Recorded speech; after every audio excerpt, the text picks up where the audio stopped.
el tema de los diáconos. ¿Qué dice la Escritura acerca de los diáconos? Que es algo que nos va a convocar el domingo que viene, para estar meditando en la semana y orando en la semana de acuerdo a lo que dice la Escritura.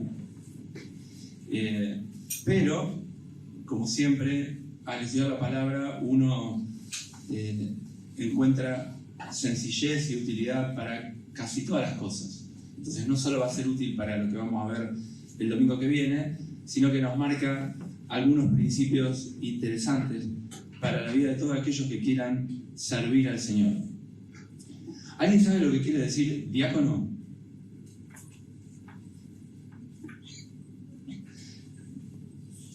La analogía se entiende muy bien si vamos a alguna palabra que usamos actualmente.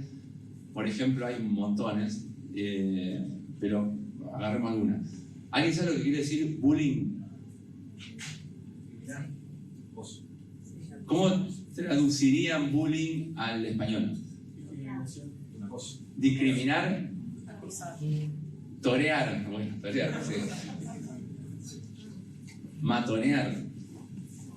Bueno, no sé, se complica a veces encontrar la palabra adecuada para traducir bullying. Va una más difícil. Streaming. ¿Saben lo que es streaming? ¿Cómo la traducen al español? Una transmisión.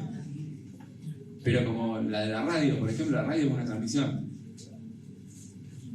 ¿Un programa de radio es un streaming? Bueno, fíjense cómo tenemos incorporadas palabras, porque el inglés es la lengua dominante del imperio dominante en este tiempo. Si nos vamos unos 2000 años para atrás, el idioma que regía o el idioma cultural que influenciaba el mundo era el griego. Entonces tenemos muchas palabras del griego que ahora son del español, como diácono. Diácono no es una que usemos mucho, pero sí tenemos muchas en nuestro idioma, aunque no las reconozcamos, que vienen del griego. Otras vienen del latín y otras, como las que citamos ahora, vienen del inglés. Diácono quiere decir servidor, así de simple. Así que cada vez que en la Escritura vean diácono, lo ponen, no lo tachen porque no hay que tachar la Biblia, pero ponen una notita al costado que diga servidor. Por ejemplo, si ustedes leen en la Biblia la palabra bautizar, significa sumergir. Entonces, siempre que dice bautizar, bautizar es la palabra griega, para la española sumergir. Pero bueno, la tenemos castellanizada o transliteralizada. Y con diácono pasa lo mismo. Entonces, la persona es diácono, en español sería servidor, el verbo sería servir, no tenemos transliterado el verbo, en griego sería diaconeo, el verbo servir, y el servicio sería la diaconía, pero no tenemos transliterada la diaconía, sí tenemos transliterado el diácono. Hay otra palabra que se traduce al español de la palabra griega diácono, pero es la misma palabra en el original, y es la palabra ministro. Si yo les digo ministro, ¿qué piensan ustedes? Tiene en nuestra mente, por lo menos en mi cerebro, tiene un estatus de más importancia, ¿no? O de cierta jerarquía, o de cierto puesto, de cierto cargo. Pero es la misma palabra. Ministro viene del latín, que el latín es minister, y minister quiere decir sirviente, o el servidor. Si en lugar de servidor ponemos sirviente, nos humilla un poquito más, pero es la misma palabra. Así que cualquiera de ellas, diácono, ministro, servidor, sirviente, son sinónimos, a pesar que el uso en el español le ha cambiado un poco el asunto. Un ministro cobra bien, un sirviente no cobra tan bien, pero la palabra es la misma, ¿sí? Un político puede decir que es lo habrán escuchado alguna que otra vez, yo tengo vocación de servicio, ¿no? Dice un político, sí, pero lo dice. Bueno, porque un ministro es eso, es alguien que sirve, porque el ministro es el sirviente. Entonces, ministerio sería servicio. ¿Sí? Si piensan en el Ministerio de Economía o el Ministerio de lo que sea, ya uno va perdiendo el rastro de los ministerios. Ahora es de capital humano, por ejemplo. Bueno, es un servicio, o debería ser. Bueno, quiero primero, antes de entrar en el tema específico, un principio general. Vamos a leer Mateo capítulo 20.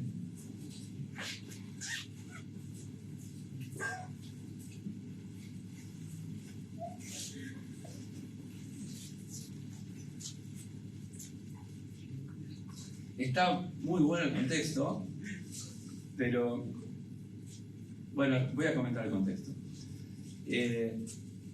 La madre del Señor sabe que es el Mesías, sabe que va a ser el que mande en el reino, entonces se acerca y le habla: Señor, acá están mis dos pollitos, Juan y Jacobo, te pido que este esté a la derecha y el otro a la izquierda, uno a la derecha y uno a la izquierda, cuando están en el reino, bueno, que ellos tengan su posición de importancia. El Señor le dice que no está en él darlo, pero fíjense cuando, versículo 24, cuando los 10 lo oyeron, porque los otros dos estaban siendo posicionados. Bueno, ahí tenemos otra palabra que también viene en inglés, no sé si la conocen, lobby, hacer lobby. En español sería cabildeo, no se usa mucho, pero el cabildo es el lugar donde se junta para ¿cómo se dice en la jerga? Bueno, los arreglos extraoficiales, las influencias, la venta de influencia donde uno influye sobre el otro. No, le voy a hablar con aquel para que él hable con aquel y le diga aquel, entonces así a mí. Bueno, eso estaba haciendo la mamá de Jacobo y Juan, y los 10 se ofenden con estos dos. ¿Por qué se ofenden? Y porque estás trabajando por atrás, estamos todos en la misma, vos estás trabajando por atrás para tener una posición de privilegio. Bueno, entonces el Señor da un principio general, porque el reino del Señor, como el Señor le dijo a Pilato cuando lo estaba interrogando, dice: mi reino no es de este mundo, es distinto, sus principios son distintos, su funcionamiento es distinto, y el Señor marca cómo es en su iglesia. Dice: entre ustedes, leo el 25. Entonces el Señor, llamándolos, dijo: ¿sabéis que los gobernantes de las naciones se enseñorean de ellos? Y los que son grandes ejercen sobre ella potestad. Pero entre ustedes no será así. Es una orden. No será así. La iglesia de Cristo tiene que funcionar de manera distinta. Sino que el que quiera hacerse grande entre vosotros, esto es lo que querían, o por lo menos lo habían exteriorizado a través de la mamá, Juan y Jacobo, el que quiera ser grande tendrá que ser servidor. Y la palabra servidor es, en griego, diácono. Bien, servidor. El que quiera ser grande, servidor. Y el Señor agrega algo más. Y el que quiera ser el primero, no el grande, el primero, tiene que ser vuestro siervo. Bueno, no se entiende ahí, porque ahí la palabra siervo es esclavo, doulos en griego. Entonces, si querés ser grande, sirviente. Ahora, si querés ser el primero, esclavo. Bueno, ese es el principio que marca el Señor para nosotros, para su reino, para su iglesia. Y dice el versículo 28, como el Hijo del Hombre. Como el Hijo del Hombre. Porque Él hizo lo mismo. No vino para ser servido, o sea, no vino para ser diaconeo o diaconado, sino para diaconar. O sea, no vino para ser servido, vino para servir. Esa es la palabra que se usa ahí en el original. Y para dar su vida, y esta es la humillación más fuerte, lo que recordamos hoy en la Cena del Señor, que murió como un delincuente, dio su vida en rescate por muchos. Ese es el principio general. Eso es lo que nos tiene que guiar en la decisión que se va a tomar, o por lo menos la iglesia va a manifestar para que se tome el domingo que viene. Y el Señor dice que cuando la figura del servicio y de la mesa, que es el ejemplo más paradigmático de todos, que vamos a leer al final, el de Hechos capítulo 6, el Señor lo pone como ejemplo cuando Él venga en su reino. Él dice que cuando Él venga y haya sus siervos, eso está en Lucas 12:37, por si lo quieren leer de ahí. Cuando el Señor venga y haya a los siervos fieles sirviendo fielmente, ¿qué es lo que dice que va a hacer? Eso que está ahí. El Señor se va a poner la ropa de servidor, va a hacer que se sienten a la mesa y los va a atender, los va a servir. Esa figura es muy linda porque habla de cariño, ¿no? Cuando uno invita a alguien a la casa a comer, lo atiende, ¿no? Lo hace sentar a la mesa, prepara el asado. Me acuerdo de, vino mi cuñado hace poquito, hicimos un asado en casa, como corresponde, y invitamos a parte de la familia, mi sobrina, que vive en Plotel con el marido, y vino Gino se llama, y me dice, ¿te gusta ser anfitrión? ¿No? Como que hay algo agradable en atender. Uno hace el asadito, prepara las cosas, es agradable atender a la gente que uno quiere. Bueno, el Señor va a hacer eso con nosotros. Bueno, depende si nos encuentra bien, ¿no? Si cuando viene nos encuentra así, Él dice que lo va a hacer con nosotros. Bien, ese es el principio general. La pregunta es, ¿no deberíamos ser todos siervos, sirvientes, servidores, diáconos? ¿Sí o no? Sí. Gálatas 5:13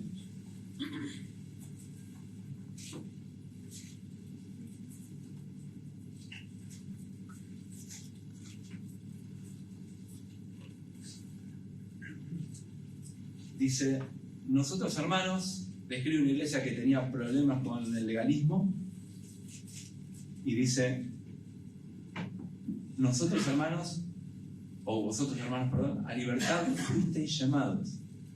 Sos libre, para hacer lo que quieras, pero no uses esa libertad para hacer los deseos pecaminosos que tenemos adentro. Eso es lo que llama acá la carne, esa inclinación natural al mal, sino usar esa libertad para que se sirvan unos a otros en amor. O sea que es algo que tenemos que hacer todos. Bueno, acá la palabra de servirse por amor es sean esclavos por amor unos de otros. Es el escalafón más bajo del servicio. Es la entrega total en el servicio de unos por otros. Filipenses capítulo 2.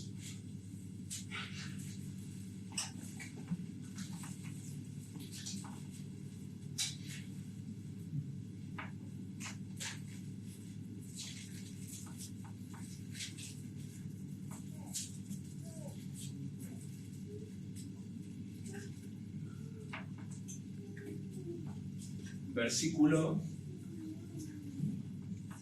3. Nada hagáis por contienda o por vanagloria. ¿Por qué servimos en la iglesia? ¿Por qué servimos a los hermanos?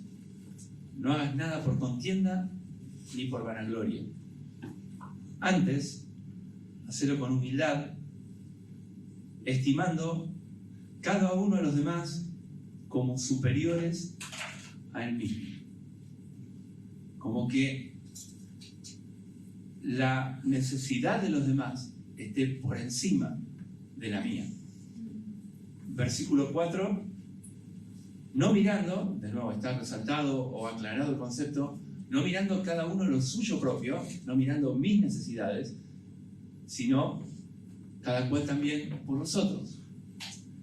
Bueno, de nuevo, lo queremos ver bien clarito, entonces dice el versículo 5, otra aclaración, lo que estoy pidiendo que haya es el mismo sentir, que haya en ustedes el mismo sentir que hubo en Cristo Jesús. Y acá viene a describir ese sentir, esa manera de pensar, ese anhelo que hubo en Cristo, el que acabamos de recordar a través de estos símbolos, el cual, siendo en forma de Dios, no estimó el ser igual a Dios como cosa que aferrarse, sino que se despojó a sí mismo, tomando forma de siervo, y ahí es esclavo, de nuevo el grado más bajo, hecho semejante a los hombres, y estando en esa condición de hombre, se humilló a sí mismo, haciéndose obediente hasta la muerte, y muerte de cruz. Y lo que hace el Señor con los que se humillan es, esto que dice el versículo 9, con los que sirven, con los que se hacen esclavos por amor hacia los demás. Dice, por esa razón Dios también lo exaltó hasta lo sumo, hasta lo sumo. Bueno, alguien quiere ser el primero, ya está ocupado ese puesto, ¿no? Es el Señor. Fue exaltado hasta lo sumo y le dio un nombre que es sobre todo nombre, para que en el nombre del Señor Jesús se doble toda rodilla de los que están en los cielos y en la tierra y debajo de la tierra, y toda lengua confiese que el Señor Jesucristo es el Señor. Si el Señor nos amó así, ¿no es natural que todos seamos diáconos, sirvientes, siervos, es más, esclavos? La respuesta es que sí. Yo no sé si hay, creo que más o menos conozco a casi todos, pero quiero resaltar lo que recordamos hoy y esto que acabamos de leer, de lo que hizo el Señor por nosotros. Él es el Mesías, Él es el que Dios envió, pero no solo Dios lo envió, sino que Él voluntariamente quiso venir por amor, para buscarnos, para perdonarnos, para limpiarnos todos los pecados. Y lo hizo, conmigo lo hizo, y espero que con todos los que estén acá los haya hecho. Y si alguno no disfruta de esto por lo cual el Señor Jesús vino, bueno, el momento es ahora. Hoy el texto que leyó, se me fue quien leyó el texto de 2 Corintios. Ahora es el día aceptable, ahora es el día de salvación. ¿Quién lo leyó en la reunión anterior? Robert. Se me fue con el otro texto que habías leído. Leíste mucho, Robert. Hoy es el día de salvación porque Cristo todavía hoy ofrece salvación. Fíjense lo que dice este texto, primera carta de Juan, capítulo 3, versículo 16.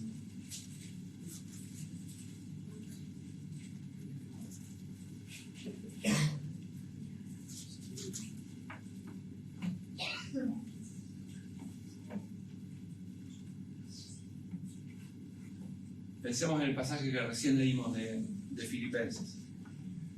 En esto hemos conocido el amor, en que Él puso su vida por nosotros.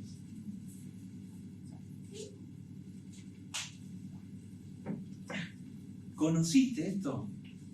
Yo conocí ese amor a los 17 años. Lo experimenté.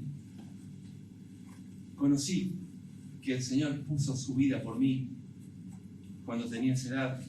Yo estaba necesitando ser liberado del temor a la muerte. Yo estaba necesitando perdón de pecados. Y conocí el amor de Dios. Ese era el Mesías. Creí en Él. Le pedí que me perdone. Y acá estoy. Él lo hizo. Y Juan dice, si hemos conocido el amor de Dios, si hemos conocido de verdad que Él puso su vida por nosotros, la consecuencia natural es que debemos poner nuestras vidas por los hermanos. Porque si Él amó a la iglesia y se entregó por ella, nosotros también debemos amar a la iglesia y entregarnos por ella, completamente. Bueno, pero no todos lo hacen. No todos lo hacemos.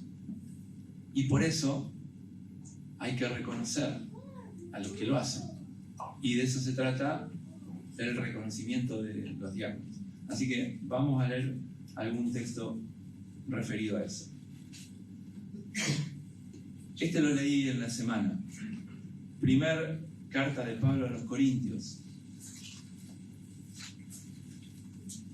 capítulo 16.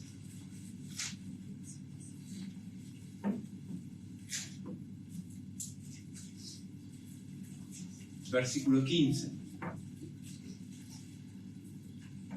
Le escribe a los hermanos de Corinto, en la región de Acaya, y dice: hermanos, ya sabéis que la familia de Estéfanas es las primicias, o sea, los primeros frutos, los primeros que se convirtieron de Acaya. Y fíjense lo que dice después: y que ellos se han dedicado al servicio de los santos. Esa palabra servicio, a que no saben cómo es en griego, diaconía, porque es el servicio. Se han dedicado al servicio de los santos. Qué hermoso, ¿no? Tener hermanos que piensen en esto, porque de esto se trata lo que vamos a hacer el domingo que viene. Hermanos que están pensando en la necesidad de los demás. ¿Hay hermanos así en la iglesia? Sí. Bueno, a estos son los que tenemos que reconocer. Fíjense lo que dice. Ellos se dedicaron al servicio de los santos. Os ruego que os sujetéis, fíjense al nivel que la palabra marca de qué tenemos que hacer, ¿no? Tenemos que sujetarnos a lo que ellos nos aconsejan, nos dicen. Os sujetéis a personas como ellos, y no solo a ellos, a todos los que ayudan y trabajan. Por ese hecho tienen una autoridad que es digna de ser reconocida y de ser respetada. Me regocijo con la venida de ese hermano, de Fortunato también, de Acaico, pues ellos han suplido vuestra ausencia, eran hermanos de ahí de Corinto, porque confortaron mi espíritu y el vuestro, y les vuelve a subrayar: reconocer pues a tales personas. Primera carta de Pablo a los Tesalonicenses, capítulo 5.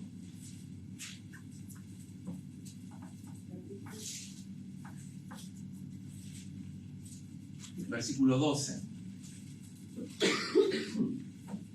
Acá no menciona la palabra diácono, pero sí está el mismo concepto que acabamos de leer.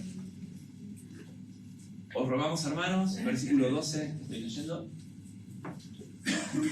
que reconozcáis a los que trabajan entre vosotros, os presiden en el Señor, o sea, que tienen algún liderazgo,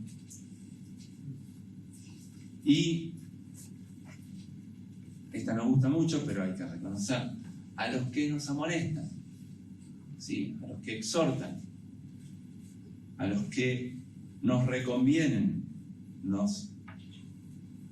por medio de la palabra, nos indican que estamos funcionando mal y que tendríamos que funcionar de otra manera. Nos advierten de un peligro. Mirá que si haces esto, te la vas a dar contra la pared. Bueno, a esos hermanos hay que reconocerlos. Versículo 13, hay que tenerlos en mucha estima y amor. No porque nos caen simpáticos, sino por causa de su obra, por lo que hacen, Bien, y por último, quiero leer en la carta a los Filipenses, por último de esto del reconocimiento, voy a seguir hablando. Capítulo 1, versículo 1.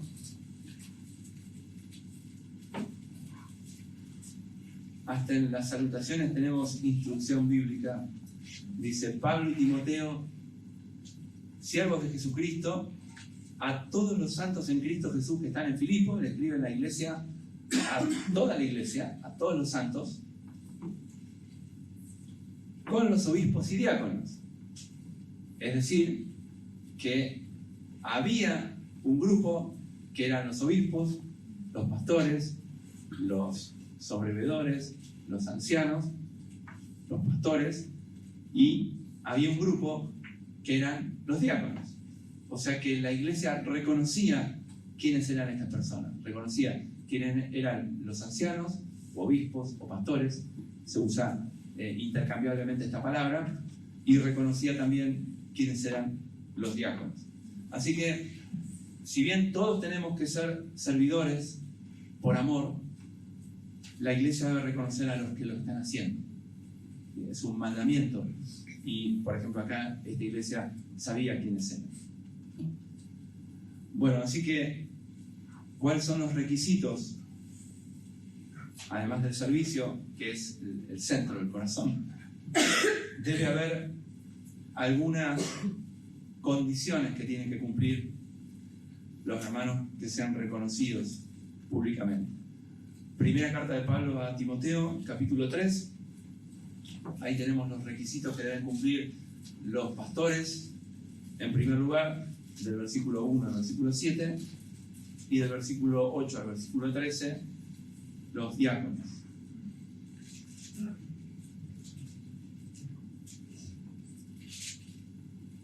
Capítulo 3 de primera carta de Pablo a Timoteo, versículo 8, dice: los diáconos, y traducida al español sería los servidores o los sirvientes, si quieren sentirse un poco peor.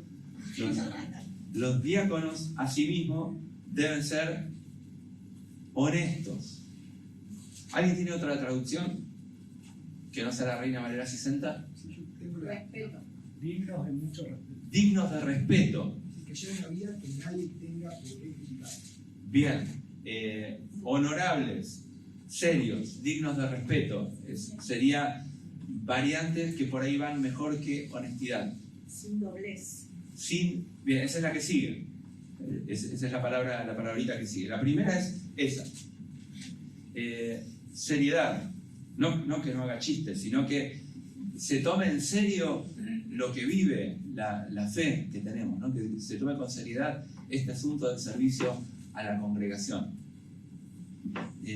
Bien, y esa es la palabra. Los requisitos que vamos a ver, no es que el resto de los hermanos estamos liberados, ¿no? Por ejemplo, si habla de que gobiernen bien a sus hijos, o sea, mis hijos que hagan lo que quieran, total, yo no soy diácono, ¿no? No va por ese lado. Va por el lado de que si alguien es reconocido, tiene que cumplir con estos requisitos. Todos deberíamos ser servidores, todos deberíamos cumplir con estos requisitos. Pero si alguien es públicamente reconocido dentro de la congregación como alguien a quien le debemos respeto y le debemos la autoridad que decimos que va a tener, estos tienen que estar exteriormente. ¿Sí? Bien, esa es la idea. Bueno, ahora seguimos con el que leyó ahí Miriam. El siguiente es sin doblez. ¿Quién tiene otro texto, otra versión? Integridad. ¿Cómo? Sincero. En el original da la idea de que no sea bilingüe. No bilingüe, que no es que hable dos idiomas, sino que no diga una cosa y después diga otra. Eso es, que no tenga doblez, ¿sí? Que sea íntegro. No sé, imagínense un hermano que tenga responsabilidad en la iglesia y va a visitar a un hermano que hace mucho que no viene y este hermano dice: no, bueno, lo que pasa es que no voy, estoy ofendido porque Fernando, y empieza a hablar mal de mí, y entonces este hermano le dice: y bueno, sí, es verdad, Fernando es así, y después viene a mí y me dice: che, lo fue a visitar a tal hermano, y bueno, le dije que te tendría que respetar a vos, hablé con él de la autoridad de los ancianos. Bueno, da un doble mensaje, ¿no? A veces no es tan caricaturesco, a veces es mucho más sutil, pero dice las cosas un poco livianitas cuando habla con un hermano porque le cuesta confrontar, y cuando va a hablar con otro lo acomoda porque sabe lo que quiere oír con el que está hablando. Bueno, a eso se refiere, ¿no? Es una persona que tiene que decir lo mismo acá que allá, no importa si está hablando con el presidente del país o con la persona más humilde, dice lo mismo, no esconde nada y habla sin doblez. Es valiente, no importa quién tenga adelante. Bien, no dando mucho vino, esto es que no se tome licencia, que en algún momento decía: bueno, listo, ahora estoy de vacaciones, me entrego a esto que me gusta, esta es mi pasión y me entrego a esto, ¿no? Que puede ser el vino.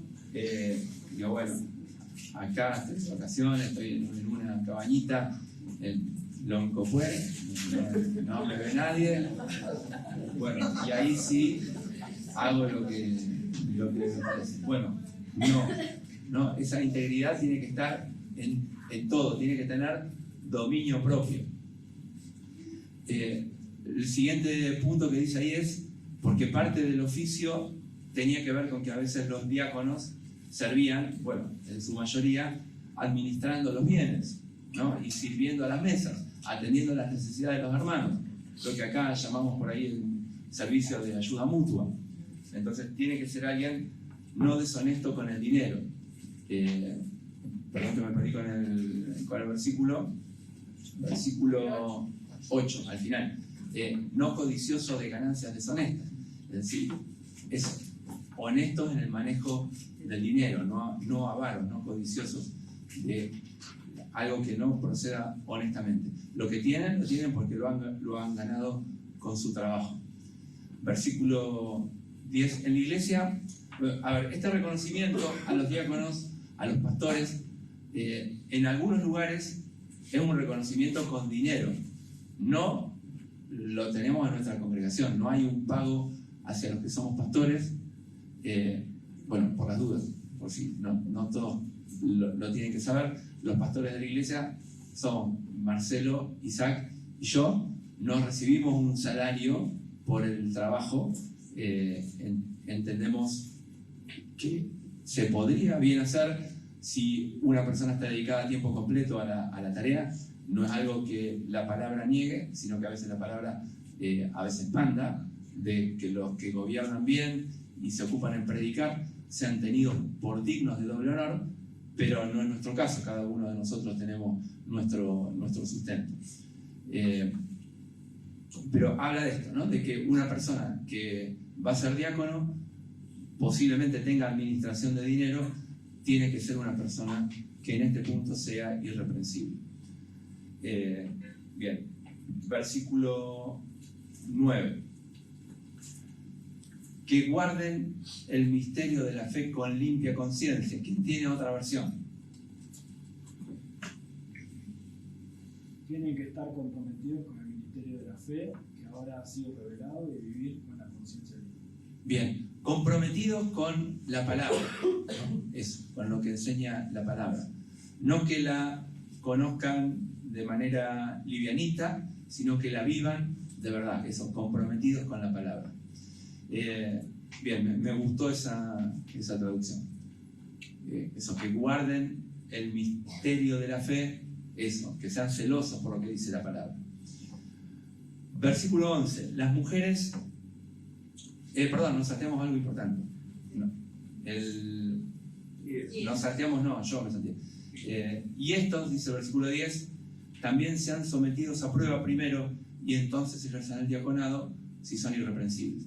No tiene que ser una persona nuevita, sino alguien que ya conocemos que en la iglesia ha funcionado y funcionado bien, ¿no? Eso, no alguien inexperto, sino alguien que ya está probado en el servicio al Señor, en el servicio a los hermanos. Las mujeres, asimismo, sean honestas, no calumniadoras, sino sobrias, fieles en todo. Acá hay disputa, en mi visión particular, es disputa en el sentido si está hablando de si las mujeres pueden ser diaconisas en cuanto a gobierno de la iglesia, o si está hablando de las mujeres de los diáconos. Yo entiendo más bien que está hablando de las mujeres de los diáconos, porque después vuelve a hablar de los diáconos en el versículo 12. Entiendo que debe ser un requisito de aquellos que son diáconos y están casados. Los diáconos sean maridos de una sola mujer. A ver, no está hablando, para mí está muy claro, de personas que tienen más de una mujer, o sea, que son polígamos, que no podrían estar en el ministerio. Está claro que si alguien tiene más de una mujer, no puede estar ni en la sociedad nuestra, está prohibido por la ley tener más de una mujer. Tampoco está hablando de que haya enviudado y se haya vuelto a casar, ¿no? Supóngase que yo les diga esta frase, por ahí se entiende mejor porque es una frase que todavía se usa. Este hombre es un hombre de una sola mujer. ¿La han escuchado esa frase? ¿Qué significa? Fiel, eso, que no anda, que no es un Don Juan, ¿no? Que no es un picaflor. Nos reímos, pero es un asunto serio delante de Dios, que no mire a otras mujeres, que no ande ahí seduciendo a otra mujer, sino que sea fiel a su esposa, está centrado en atender a su mujer y en ninguna otra. Y entiendo que naturalmente, cuando habla que sea marido de una sola mujer, está usando esta expresión que entendemos todos, de que no esté ahí seduciendo a otra mujer. La posición de autoridad es una posición que se presta mucho para la consejería, para el aconsejamiento, y un pastor, un diácono, tiene que ser particularmente atento a este punto, sobre todo cuando aconseja a una mujer. A veces es necesario, bueno, a veces no, es necesario hacerlo nunca a solas, ¿no? Un hombre con una mujer. Entonces, esto es un punto importante, porque si tiene esto presente, va a cuidar el tema de no generar problemas ni en la iglesia ni en su propia familia. Que gobierna bien, por eso aclara ahí el versículo 12, a sus hijos, a sus casas, y después dice esto que leímos, que el Señor va a honrar a aquellos que ejerzan bien el diaconado. Es de mucho valor en la iglesia, es algo honroso, y sin duda es una etapa natural de los que sirven bien para que en un futuro puedan ser reconocidos como ancianos y pastores de la congregación. Bueno, estos son los requisitos que marca acá la palabra. Tengámoslos presentes para el domingo que viene, para estar orando en la semana, y vamos a Hechos capítulo 6, con este termino.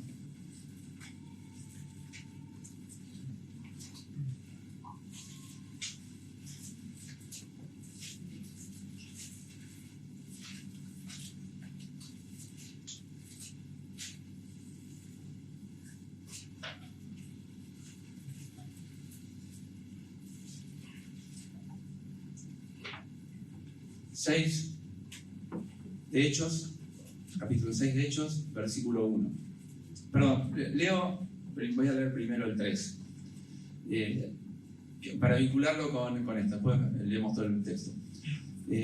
Ahí nombra algunos requisitos.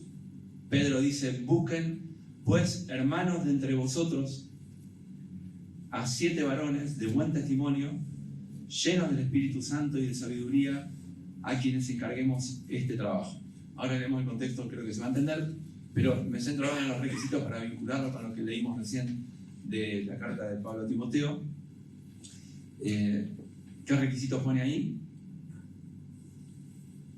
Primero, buen testimonio. Segundo, lleno del Espíritu Santo. Y tercero, lleno de sabiduría. Bien, tengámoslo presente para el domingo que viene.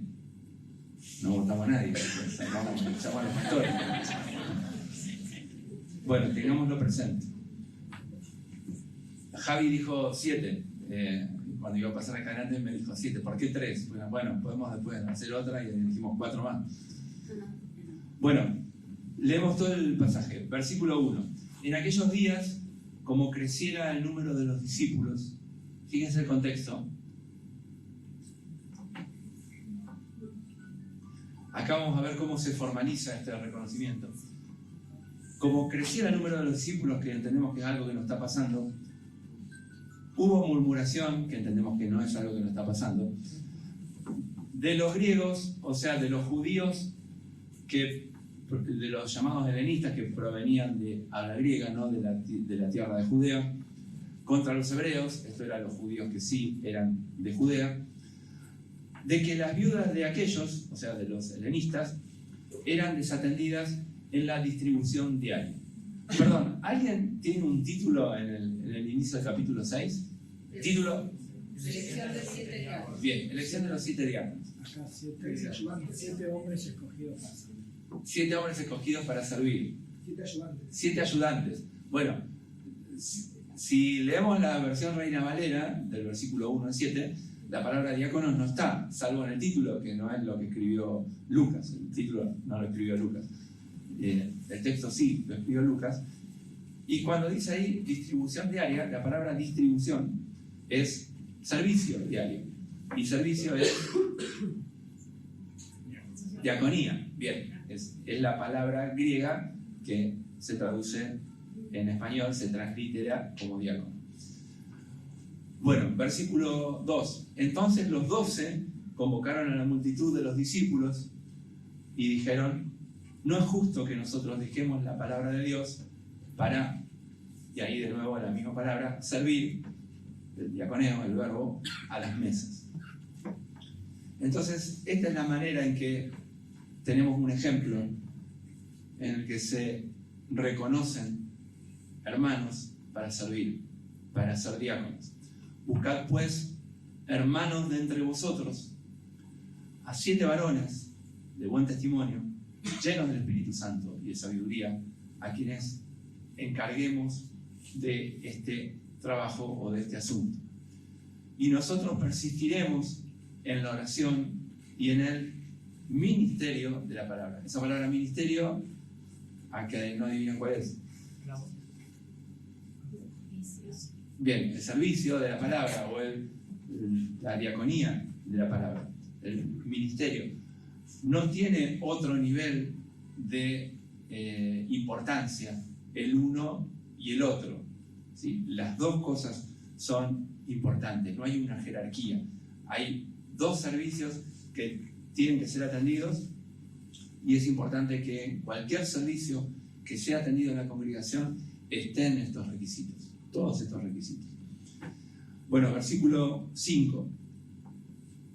La propuesta esta agradó, me pareció bien, a todos los discípulos, a toda la multitud, y eligieron.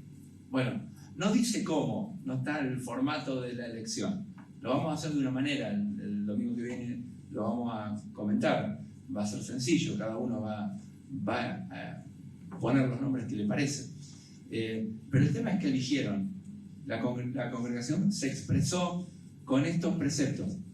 y se los subrayamos porque es algo trascendente espiritualmente lo que vamos a hacer, es importante para la iglesia y apelamos a que todos los hermanos, todos aquellos que están en comunión, todos aquellos que se han bautizado, todos aquellos que van a participar de esta elección, tienen el Espíritu Santo, son conscientes de la trascendencia de lo que vamos a hacer y que esto que transmitimos hoy sea respetado y sea guardado, de qué cosas tenemos que observar en los que vamos a seleccionar el domingo que viene. Bueno, y eligieron a estos 7 que se mencionan acá. Esteban, que lo subraya particularmente. Esteban no solo va a cumplir con el servicio en las mesas, Esteban va a ser poderoso en la palabra, va a servir en predicar la palabra de Dios, y no solo eso, sino que va a morir igual que el Señor Jesucristo murió por nosotros. Él va a morir por este servicio hacia la congregación. Felipe, que va a ser el evangelista, o sea que también va a servir en este ministerio de llevar la palabra. De los otros no tenemos tanta información como Felipe y Esteban, pero sin duda han sido personas que fueron reconocidos por la congregación. Prócoro, Nicanor, Timón, Pármenas, Nicolás, que era prosélito de Antioquía. Prosélito quiere decir que no era judío de la raza judía, no era descendiente de Israel, sino que se hizo judío por elección, se había hecho judío por elección y después se convirtió creyendo en Cristo como el Mesías. Lo mismo que Ruth, que no era judía, era moabita, pero se hizo prosélita, quiso ser del pueblo de Israel. Bueno, fui un poquito por las ramas. Versículo 6, a los cuales, esta es una segunda etapa, después de elegirlos, los presentaron delante de los apóstoles, quienes, orando, les impusieron las manos.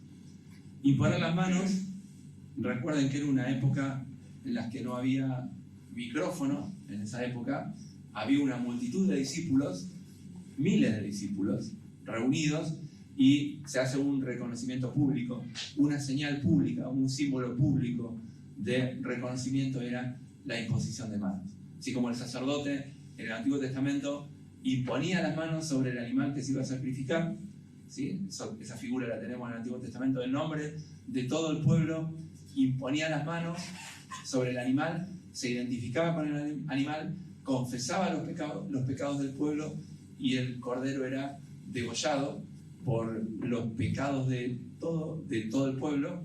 Bueno, de la misma manera, que eso representaba una identificación, los apóstoles imponían las manos sobre esos que habían sido seleccionados, como que todos juntos se identificaban con eso, imponiéndole las manos, y todos se identificaban con la elección que habían hecho, como que todos estaban de acuerdo y reconocían que eso era de parte de Dios en nombre de todos, imponiendo las manos. Entonces oraron, que es algo que también vamos a hacer. No necesariamente lo de imponer las manos, pero sí de orar. Imponer las manos tenía esta simbología, ¿no? Lo vemos mucho en el Nuevo Testamento. Y dice el versículo 7, la consecuencia de esto, y oremos para que esto también ocurra, que sea así, que es el objetivo de lo que queremos hacer, es que la palabra del Señor crezca, que se extienda la palabra del Señor y que crezca también el número de los discípulos. Acá dice que el número de los discípulos se multiplicaba grandemente en Jerusalén, que era el lugar donde funcionaba de momento, hasta que empezara la persecución, la iglesia. Y no solo eso, que había resultados bastante inesperados, como que muchos de los sacerdotes obedecían a la fe. Los sacerdotes eran los que servían en el templo, los del linaje de Aarón, los que eran los encargados de hacer los sacrificios. Y esos abandonaban eso y se volcaban al reconocimiento del Mesías del Señor Jesucristo, como el Mesías, como el que Israel esperaba, reconociéndolo públicamente. Bueno, así que Espero haber sido claro con qué significa el servicio en la iglesia, que todos tenemos que ser servidores, pero como no todos lo hacemos con la misma entrega, debemos reconocer los mandamientos de la palabra a los que lo hacen. Tengamos estos principios en mente, oremos, miremos la trascendencia, subrayemos este último versículo, que haya bendición para la iglesia en la elección de los diáconos, de los servidores que vamos a hacer el domingo que viene. Vamos a orar y después entiendo que Mati cerrará la reunión. Querido Dios, gracias por tu palabra, porque nos ordena en todos los aspectos de nuestra vida, personalmente y también como iglesia, para funcionar de acuerdo a ella. Te pedimos, por favor, Señor, que por sobre todas las cosas seamos siervos como el Señor Jesucristo, que podamos amar a los hermanos como Él nos amó hasta el fin.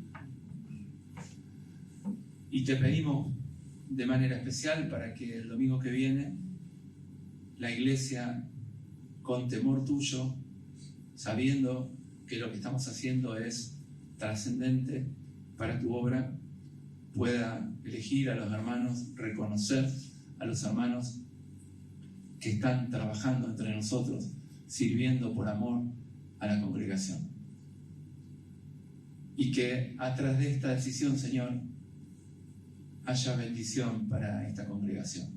Anhelamos eso, Señor, que tu obra crezca, que tu palabra se extienda, que haya más personas que te conozcan, que conozcan al Señor Jesucristo, que haya crecimiento espiritual, en conocimiento de la palabra, en celo por la palabra y también el número de hermanos que te conocen. Y que también haya resultados sorprendentes, como de los sacerdotes que se convertían a la fe, que también en este lugar veamos con sorpresa, con admiración, con asombro, que estás actuando en medio nuestro, Señor. Te lo pedimos no confiando en que lo hacemos con palabras grandilocuentes. Yo en particular no soy muy efusivo con mis palabras, Señor, pero confiamos no porque decimos las palabras adecuadas, sino que confiamos en tu misericordia, confiamos en que Cristo ganó el derecho a que te pidamos y podamos recibir, porque Él es el que nos bendice, Él es el que ganó por sus méritos lo que nosotros podemos recibir por los méritos de Él. Confiando en eso, Señor, nos encomendamos en tus manos, esperando ver tu acción, tu obra, por amor a Cristo, por amor a tu escogido, al que amás, en quien estamos cuando te obedecemos, Señor, cuando somos fieles. Te lo pedimos en el nombre de Él, en el nombre de Jesús. Amén.